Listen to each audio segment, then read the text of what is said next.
اللہ تعالیٰ کو انسان کا بھوکا رہنا بہت زیادہ پسند ہے۔ اس لیے حضور اکرم صلی اللہ علیہ وسلم نے ارشاد فرمایا، کل عمل ابن آدم لہو، انسان جو بھی عمل کرتا ہے وہ اس کی اپنی ذات کے لیے ہوتا ہے، الا الصیام، سوائے روزے کے، فإنہ لی وأنا اجزی بہ، اس لیے کہ یہ روزہ میرے لیے ہے اور میں خود اس کا بدلہ دوں گا۔ تو مطلب بھوکا رہنا، روزہ رکھنا، یہ اللہ رب العزت کو بہت زیادہ پسند ہے۔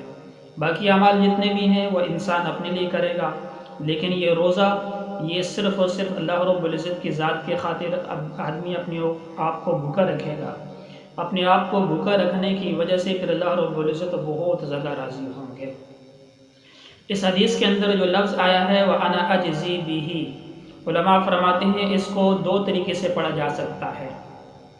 ایک ہے انا اجزی بہ، اس کا ترجمہ یہ بنتا ہے میں خود اس کا بدلہ دوں گا، یعنی باقی اعمال کا بدلہ کوئی فرشتے دیں گے، کوئی کیسے ملے گا، کوئی کیسے ملے گا، لیکن روزے کا بدلہ میں خود اپنے ہاتھ سے دوں گا۔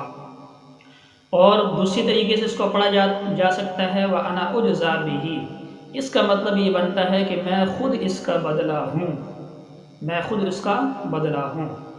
اس لیے یہ روزہ ایسی چیز ہے کہ اللہ رب العزت اس روزے کی وجہ سے، انسان کے بھوکا رہنے کی وجہ سے اللہ رب العزت کی ذات انسان کو ملتی ہے۔ جب اللہ مل گیا تو باقی سب بھی اللہ کا ہے، اور جب اللہ نہ ملا تو پھر باقی سب بھی اللہ کا ہے، کچھ بھی نہ ملا۔ اللہ مل گیا تو سب کچھ مل گیا۔ اس لیے اللہ رب العزت کو راضی کرنے کی محنت اور کوشش کریں کہ شعبان کے مہینے کے اندر بھی حضور بہت زیادہ روزہ رکھتے تھے، اس لیے شعبان کے مہینے کے اندر بھی کوشش کریں روزہ رکھنے کی، اور رمضان کے تو نیت کریں کہ ہر ایک روزے کو میں نے پورا مکمل ادا کرنا ہے، روزے کے اندر میں نے کسی قسم کی کوئی کوتاہی نہیں کرنی۔